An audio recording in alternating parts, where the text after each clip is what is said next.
Hi, everyone. This is Jessica with Whispers of Grace Healing. I am here today to talk about my personal views and experiences with narcissism and the tools that I use to overcome it. So, on my morning session, I had a woman say that she was dealing with a narcissist. And I will say that I have dealt with narcissism more than I would like to admit. It took me a long time to even realize that's what was happening. And probably a lot of the reason why I had such a lack of self-esteem growing up, because you don't realize how effective a narcissist manipulation can affect you, right? So listen, I put narcissists on the same level as a fucking energy vampire. They will suck the life out of you. Okay. Good morning, Carlton. Um, Listen, I used to attract narcissists like they're fucking candy. You know what I'm saying?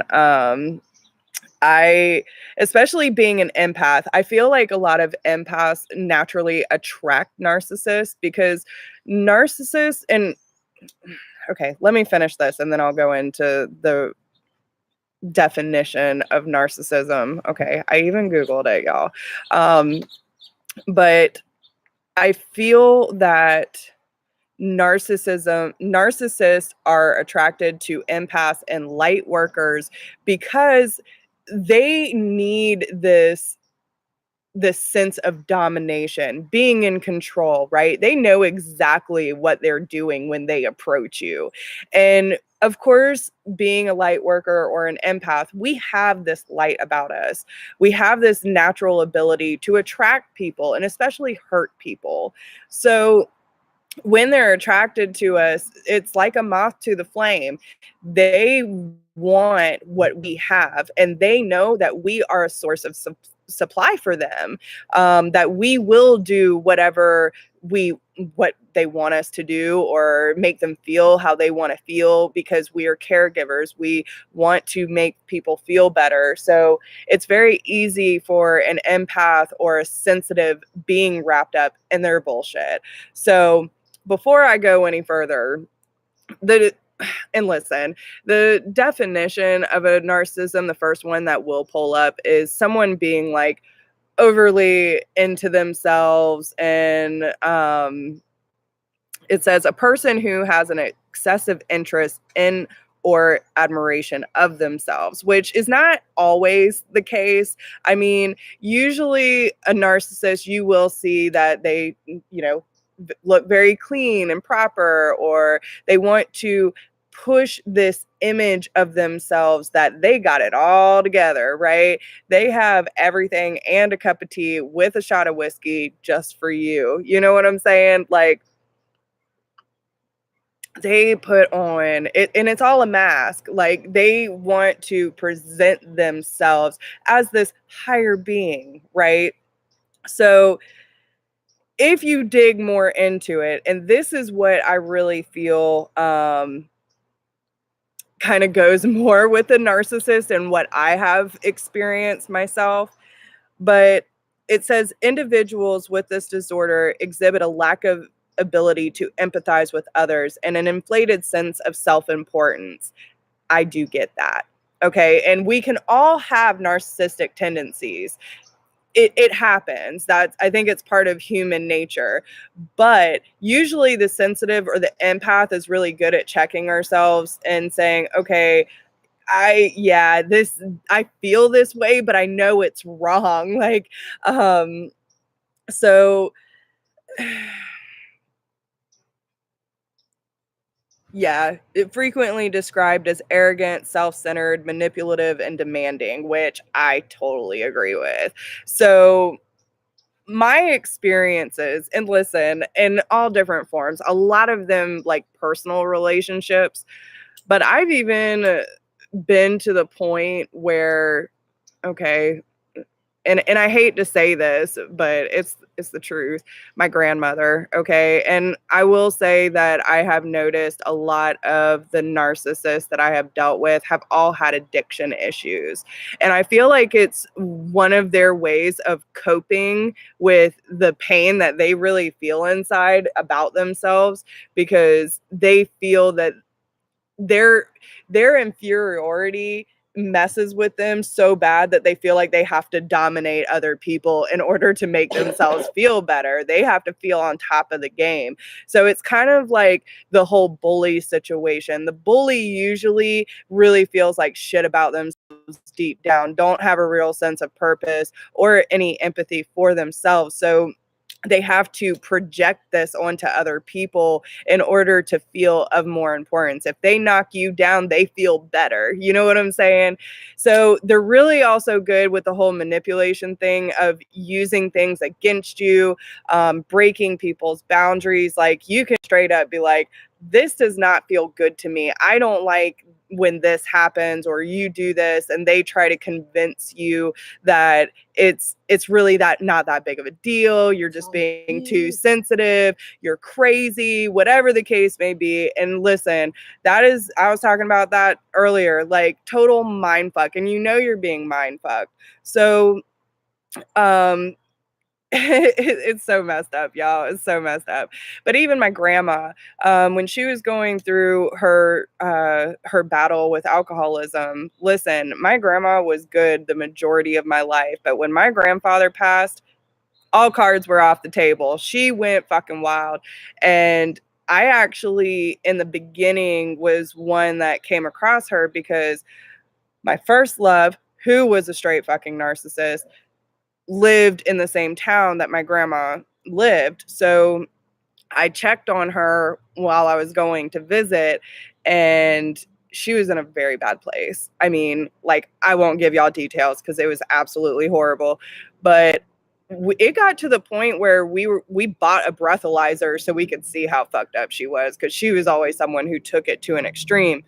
But me and my now ex, my first love, we had a very toxic relationship where it was back and forth a lot. We'd fight, we break up, we make up, and it was a very vicious cycle. We had a really, really strong connection and a very profound love, but it just wasn't healthy because he wanted to do his thing and take advantage of me in a lot of different ways, and then blame me for his indiscretion. So, you know, it is what it is. But my grandma was like my second mom growing up. If I couldn't tell my mom, which my mom is my best friend, I could tell my grandma. And especially growing up and being a teenager and being in a toxic relationship, it's hard for your mother to watch. Well, my grandmother knew him just as long as I did since I was a kid. So it was a little easier for her to understand and help me through those things. So she didn't know that I had already told my mom that I was back with my first love. And she tried to use it against me because I told her, I was like, dude, you blew a 0.36. How are you even talking to me right now? And when I told her that I was going to call, she tried to manipulate me. It was like, she actually tried to blackmail me is what happened. Well, if you tell on me, I'm gonna tell your mother you're back with him. And I was like, joke's on you, bitch, because she already knows. So of course I went and told because I was scared for her safety. And when and listen, I can go into a whole thing. The story is hilarious now, was not at the moment. But how that story ended, she got what she deserved. I'm just saying, karma's a bitch. So I've never seen someone hit a tree so hard. Okay, not in a car, but she was running. And yeah, it's craziness. So listen, when I say my life has been crazy, it has. I'm not sugarcoating. So that's one instance. But then with my first love, like, listen, y'all, he mind fucked me so bad. Like, he knew that I was innocent, that I didn't really do a lot of things. But he was already drinking a lot. We lived out in the country, so there was no way to really get in trouble unless you like severely messed up, but we ended up drinking a lot, and it was one of those like peer pressure things. Oh, you can't hang with the boys, blah blah blah. Well, watch me, I like proving points, you know what I'm saying? I had to check myself at a very early age, and then when I realized that addiction and alcoholism ran in my family, by the time I turned 21, I was like, no, I can still social drink and, not get messed up all the time. But it took me a lot of years to get over that, because watching it and everything that I'd been through, I just thought it was like, it was normal, and it wasn't. It was bad. So he pressured me into feeling like I needed to keep up with the boys, and I didn't have a strong enough sense to say, well, y'all go ahead and get sloshy, but I'm okay drinking a couple beers. You know what I'm saying? Like, now I can do that, but then I couldn't. I didn't. It's not that I couldn't, I didn't.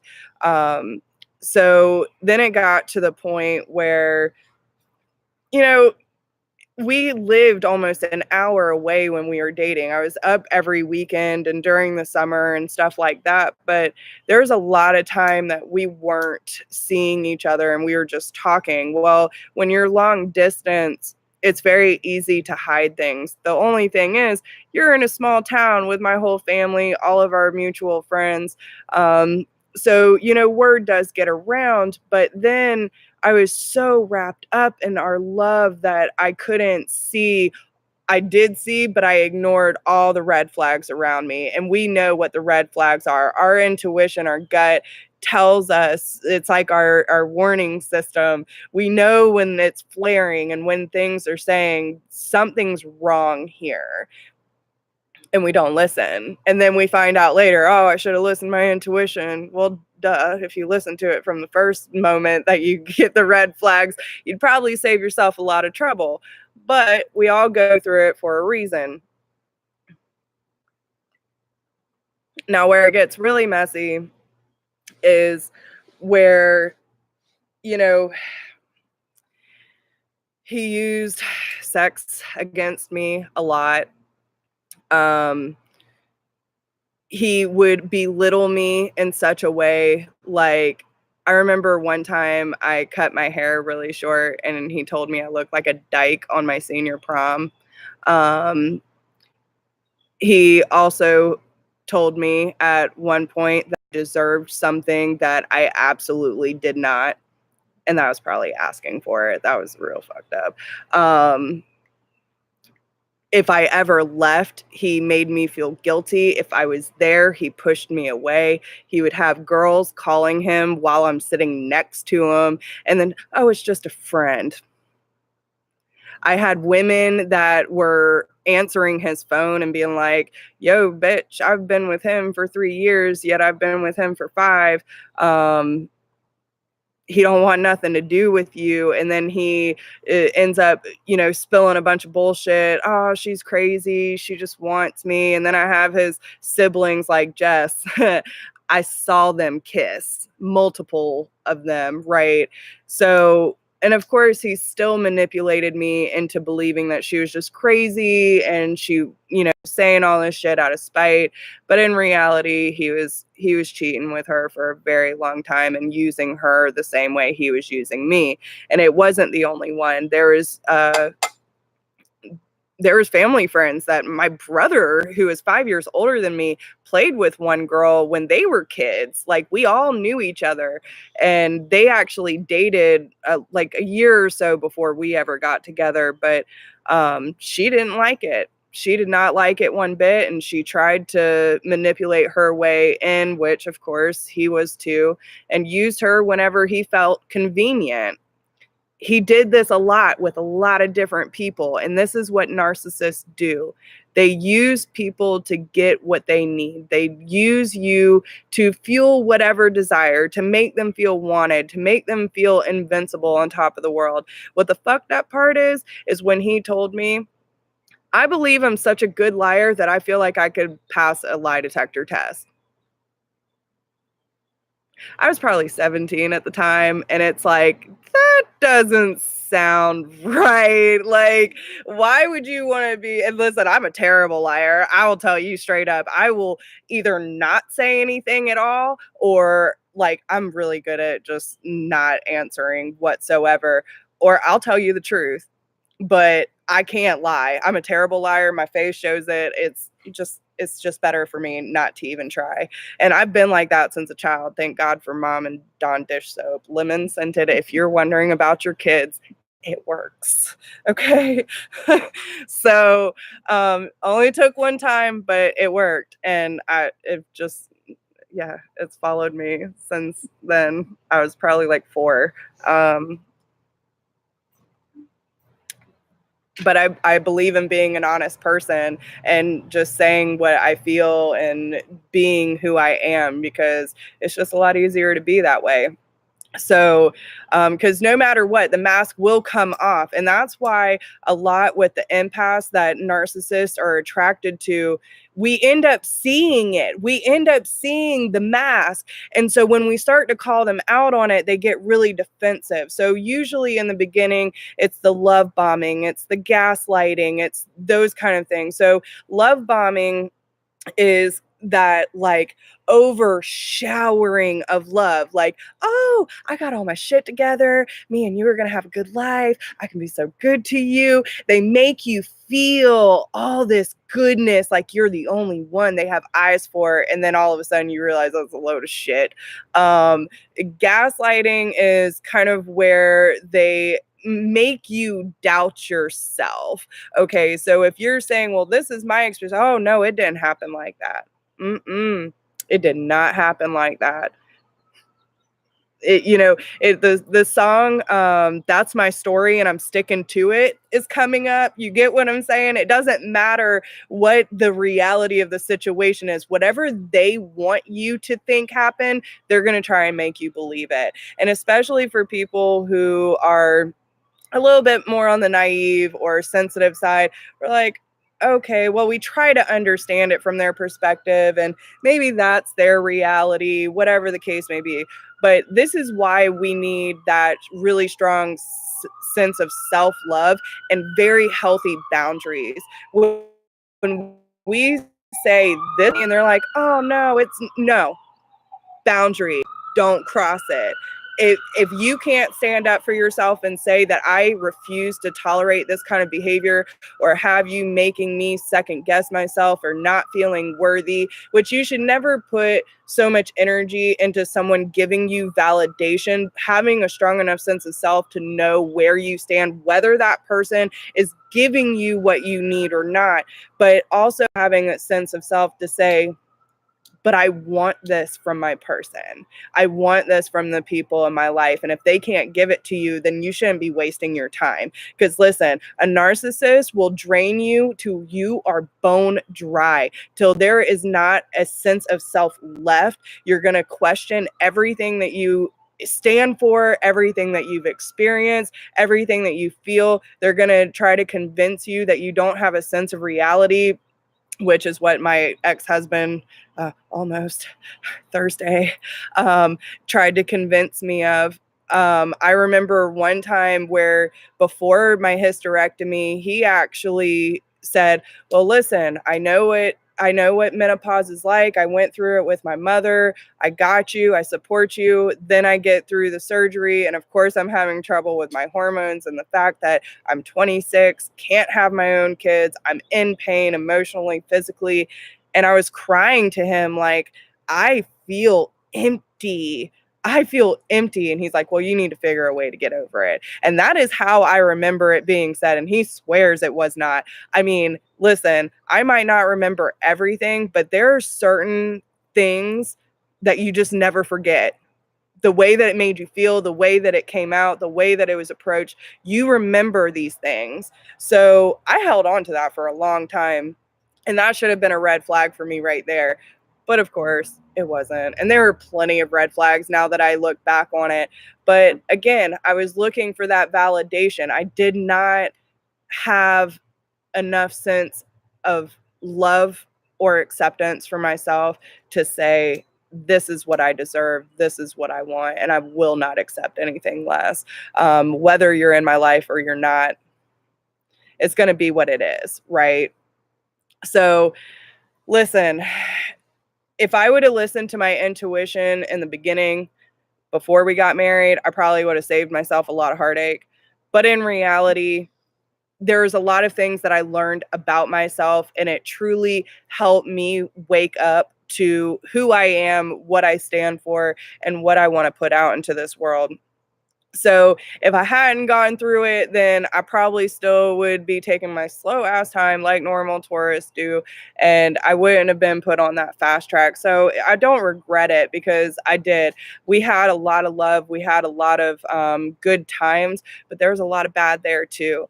And you will know when you're dealing with a narcissist, especially when you are so wrapped up in their lives and their shit, that you don't have that sense of yourself or your journey anymore, and you just feel tired, you feel weak, you feel emotionally drained. You're really not sure what direction or what to do. You're not sure how to communicate, because they will end up shutting your voice down.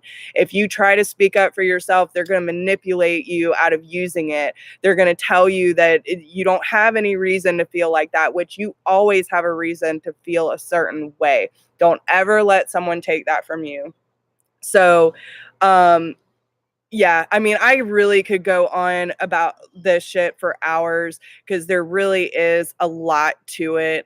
But that is honestly the majority of the experiences, not the majority, but some of the biggest key instances that I have with narcissists in general. And like I said, usually with addictions as well. Good morning, Deb. Hi, Destiny. Thank you.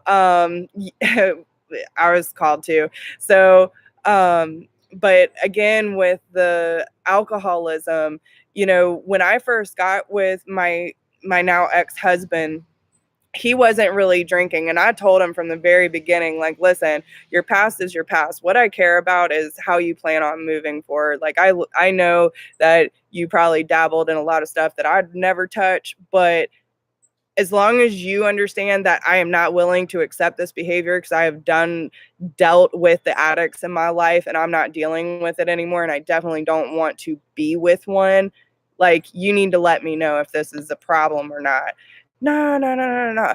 Listen, he kept that shit straight and just kept it social, like with his drinking and stuff, for a good 2 to 3 years. You know, usually on holidays, family reunions, he'd act up a little bit, but it was never really that bad. Then we get married, it starts picking up. There was days he'd come home from work, he'd already been drinking with his boys afterwards. You know, he was already tipsy, he was already halfway lit. And then at the end, he was coming home late 2 days in a row, smelling like a bar. And I'm at home trying to take care of his 3 kids while working, trying to run my own business, trying to take care of myself. And then it even got to the point, like, and I mean, I did it, y'all. I'm going to take ownership where I feel fit. When I came in, I was the Susie homemaker, fixed everything. He was in a bad place, his kids were too. I fixed it all. You know what I'm saying? So, I did. I put myself in a position where I ended up having to keep it up over such a long amount of time that when it got to the end, it's like, why am I doing all of this? Why am I stressing out about the laundry being done? Why am I stressed out about dishes being in the sink? And no one else wants to help me. You know what I'm saying? Like, how can I keep this up? But I did it. I put myself on that platform to be the Susie homemaker and to be the fixer of all things for everyone involved. And it was way too much. It was way too much for me. And when I realized that it wasn't being appreciated or even noticed, I was like, just done. I was done. You know, when I started getting questioned about my grocery shopping skills or how to wash dishes, that kind of thing, that's just a straight asshole, people. Don't deal with it. You don't deserve people trying to beat you down for you doing favors for them, okay? Because in reality, we don't have to. You come into a relationship with someone, whether it's a friend, a family member, or a significant other, you are not like obligated to do shit for them, and vice versa.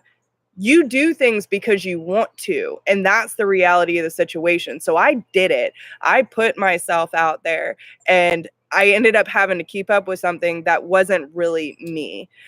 It was probably at the time because I was insecure. Not anymore. So I really feel sorry for the next one, y'all. I really do.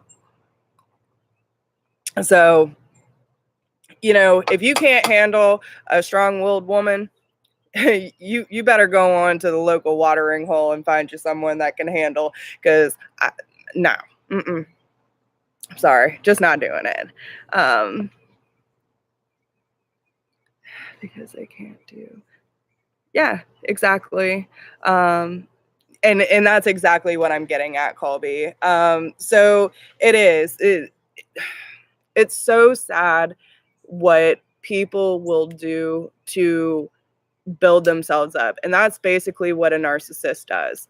And it goes back, like, and even when they say this overinflated sense of self, listen, it's all fake. It's all fake, because the reality of the situation is, if they did not want, they have to make you feel lower so they feel above you. If you don't have any sense of worth or self-love, then you're going to keep feeding them what they need. And that's why people stay in abusive relationships. Oh, I won't do it again. Oh, yes, they will. Yes, they will. And listen, everyone fucks up, but if it becomes a lifestyle, then you got to call it what it is and get yourself the hell out. So I'm going to leave that at that. Now, what I do want anyone to know, if any of this resonates with you, okay, if you have ever felt like you are trapped in a situation and you don't feel heard, you don't feel accepted, you don't feel loved or supported, and your soul is crying out for help, okay? Because this is what narcissistic abuse feels like, okay? Just know that you have the power to get out. You have the power to use your voice, to set your boundaries, to make any decision that you deem worthy for yourself. Okay?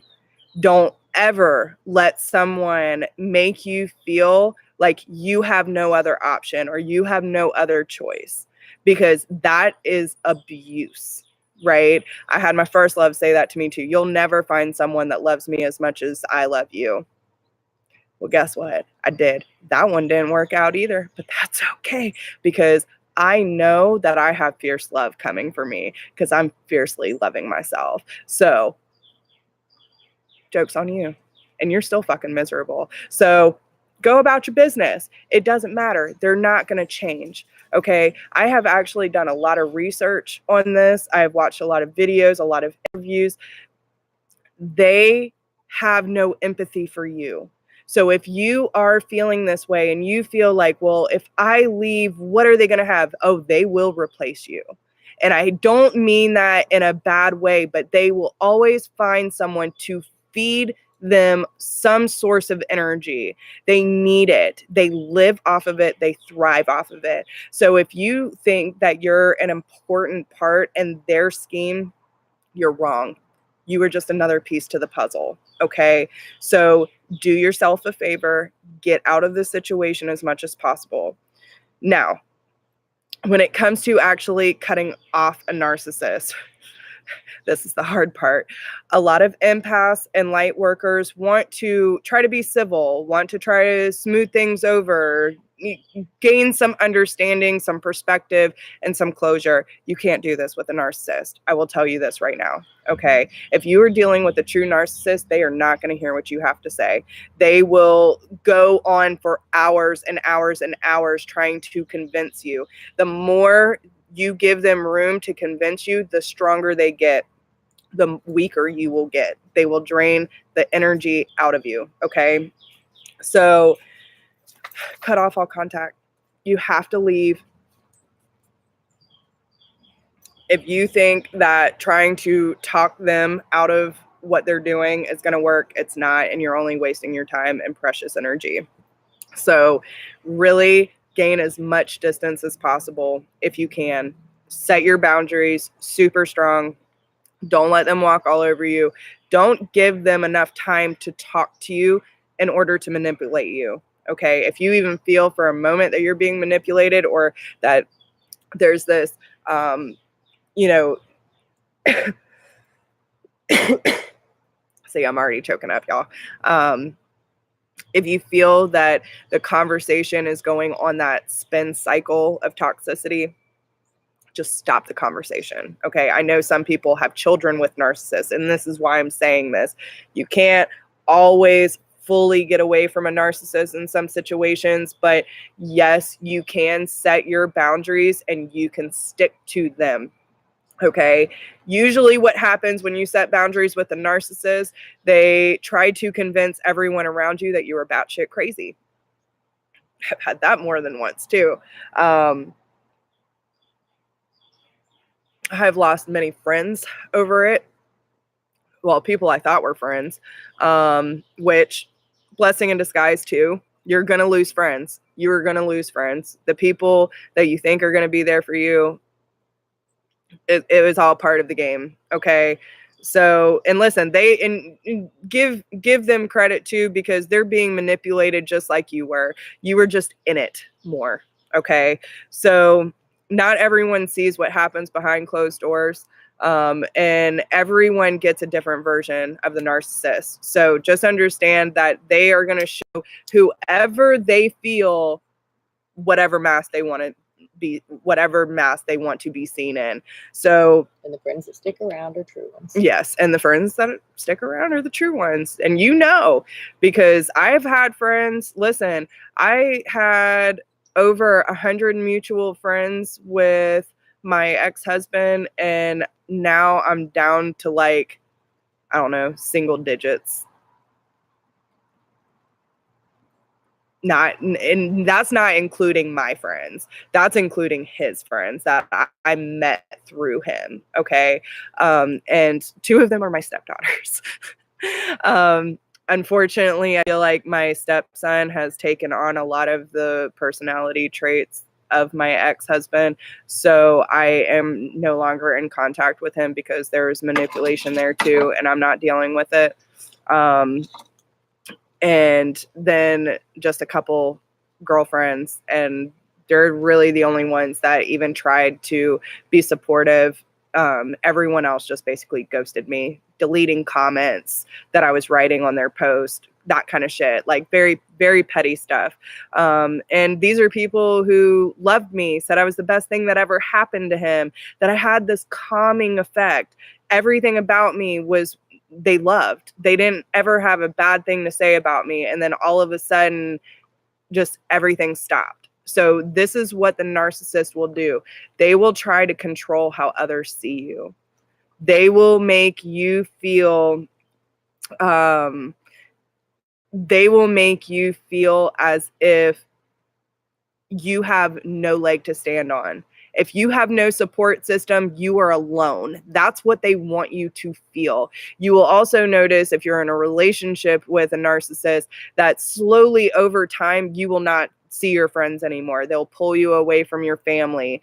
And it will be almost in this way that you don't even realize you're doing it until it's too late. And then it's like, man, I haven't seen my family in several weeks, when you used to see them weekly. I used to go spend time with my girlfriends all the time. And then all of a sudden I felt guilty for staying out overnight or having some girl time. Like it's bad. So don't put yourself in a situation where someone can't allow you to have your own individual time, and vice versa. Listen, you have to give yourselves space in relationships. You have to have your own identity. So don't get so wrapped up in validation and having this cause that wraps you up so much that you lose everything. That's not the point of relationships. They're supposed to better you, to empower you, not break you down and destroy everything that you've created. So cut off contact, create distance, set boundaries. Don't feel guilty for making a decision that is best for you. Okay. Don't let them convince you that you're mad and that you're, making shit up in order for you to feel better, whatever the case may be. You know what your intuition is telling you. You know what your soul is calling you to do. If you have to leave a situation, whether it be family, friends, or significant other, you have to do it. Listen, I had to cut a lot of my family off for the same reasons. So, and again, they're addicts too. So it happens. But when we create that distance, we can see things clearer. We can finally breathe. We can gain that sense of clarity and truth in our situation and what we're experiencing. But if we give them room to convince us otherwise, then we start the cycle over again. So you need to give yourself enough space and enough time to really see things clearly and build your strength back up. Then you need to be like, okay, if this is what you want, this is where the boundaries have to be. And especially, I'm saying for people who have kids, okay? If you don't have any sort of tie to this person and you can walk away clean, do it. Don't look back. But you can't give them enough room to manipulate and create that cycle again. Delete or throw things away that remind you of them, okay? The more energetic things that you have that's going to tie you to that person, you're still holding their energy, okay? Cutting the cords, it's going to take a long time. They attach themselves to you in many different ways that you're probably not aware of, but it's all energetic and it's all poison, okay? These are basically the feeding tubes for poison of their narcissistic tendencies and the abuse that comes with it. So make sure you're cutting those cords, taking the time to heal. And especially if, listen, I'm not judging because I used to be the same way, but if you're one of those people who have a hard time being alone, this is going to be a hard one for you because you're going to carry that abuse and the weakness that has been bestowed upon you from everything they stole from you, if that makes sense. You're going to go into any other relationship still feeling insecure and needing those validations. Give yourself enough time to build yourself up and find out who you are without the abuse, okay? So then it's about really convincing and learning your truth. And this is where the hard part comes, because once you realize that you're in narcissistic abuse, then you have to start looking back at how many other experiences did you have with narcissism and how did it affect you, and you need to heal from that and cut those cords. It's a process, y'all. But we also have to understand that where our energy is what we're attracting. So if we don't believe in ourselves and have that core value, we're going to keep attracting people who can manipulate and use that against us. So be careful and just know that you are worthy, you're deserving, and you don't deserve that bullshit, okay? So then it comes down to that closure. I hate to say it, but I have never had closure with a narcissist. You're not going to get it. The chances of you getting closure with a narcissist is about as the odds are about as great as a pig flying. Like, seriously, the chances of a narcissist actually admitting they're wrong. And listen, and I'll tell you this too about narcissists. This just popped into my head. If they admit to one thing, like say you have like your intuition has been going off, like, you know, some fucked up shit's going down. Everything in your body is telling you this is wrong, this doesn't feel right, they're lying. If they admit to one lie, there's so many more you don't know about. They are going to give you just enough to give you that satisfaction that you knew you were right, but they're not going to give you the whole story. So understand that liars have no empathy, or narcissists don't have any empathy when it comes to their lies. And they're just trying to give you that sense of, I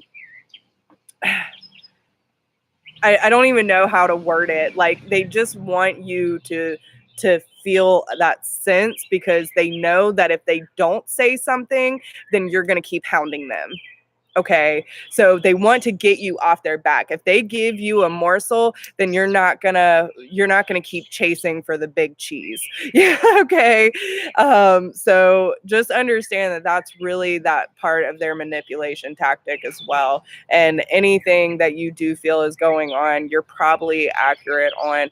But the problem is that sometimes what happens is they make us doubt ourselves so bad that when we're chasing for that proof, that we end up getting paranoid, and it ends up distracting not only us from our life, but it also makes us to that point where we might think that there's something there and there's really not. So if you're getting to that point where you're chasing and chasing and chasing and you can't find anything, listen, narcissists are really good at covering up their tracks. The chances of you actually finding proof, unless they're just a straight asshole and give no fucks and like, oh yeah, I was looking at this bitch last night. You know what I'm saying? If you have someone doing that to you, you better run for the hills.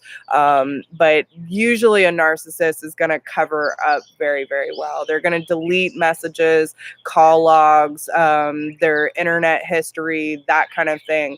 So the chances of you actually finding proof is very unlikely. And that's what happened with my last ex. I didn't need proof. I knew something was up. I started catching small lies here and there. And then, once I actually decided to just, I just can't possibly do anymore. Then it became angry, and the yelling and the fighting and the name calling and all that shit started. And then it was, but I love you and I'll write you these sweet letters. I'm going to bring you flowers every day. And it was like, what the hell is happening? Next thing you know, as soon as I'm like, listen, I want us to be civil with each other. We have 20 years of friendship. I don't want to lose this. As soon as I set those boundaries, he convinced everyone else around me that I was batshit crazy. I didn't know what I was talking about, that I was this evil person that broke his heart. And, that's what they do. That's, it's just one of those things, because they don't want to admit to how fucked up they really are and that they messed up. So they're going to make it seem as if you did. So understand that And it has 6 months later, a new one's there. Yeah, well, yeah, that too. And that's what I was saying. Like, okay, so if you think that you're an important piece of the puzzle, you're not. You're just you're just a piece. And it's just a game to them.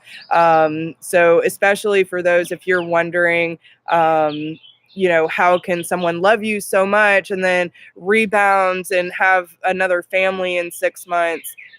That's what they do, because they can't be by themselves. They don't know how to be without having a source and supply. So just understand that it's a part of the game, and it's nothing personal against you, but you were allowing them to get the source that they needed. And it's time to put a stop to that and realize that you're worth more, and that you should never put yourself in a position where you feel like you're losing your love for yourself, your sense of identity, or your capability of standing up for yourself. So yeah, but there's so much to it, y'all.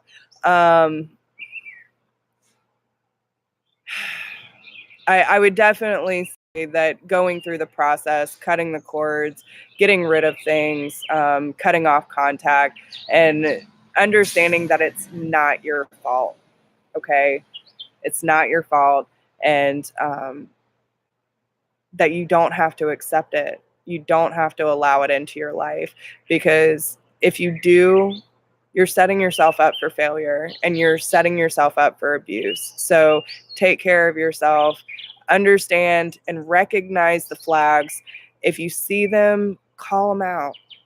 But listen, if they react in fear and anger and trying to belittle you in some way to make you feel less than, then that's a clear sign right there that that is not the person you need to be with, no matter who they are to you.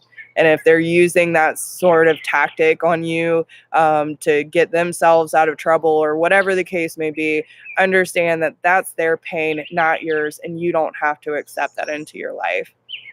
So I hope that helps at least give a little insight to what narcissists can do and be and how it looks and what the process is. But that's my personal viewpoint and my experiences. And there's so much more. But like I said, I don't want to go on for too long. So, because I really got to go. Oh, thanks. Yeah. So listen, it's just part of the journey. Like, it happens. So make sure that you're taking care of yourselves. I do got to go to my other job, but I love y'all so much. And listen, seriously, if any of you have been through narcissistic abuse and don't have a good support system, know that you can always reach out to me. I'm there for you. And if you have any questions or not sure if you're dealing with a narcissist or whatever the case may be, there's plenty of videos and information out there. Educate yourselves. And the more you know, the more power you have in your corner. So with that being said, I love y'all and I'm here for you if you need me. So I will talk to you all very soon. Let me know if you need it. All right. Bye.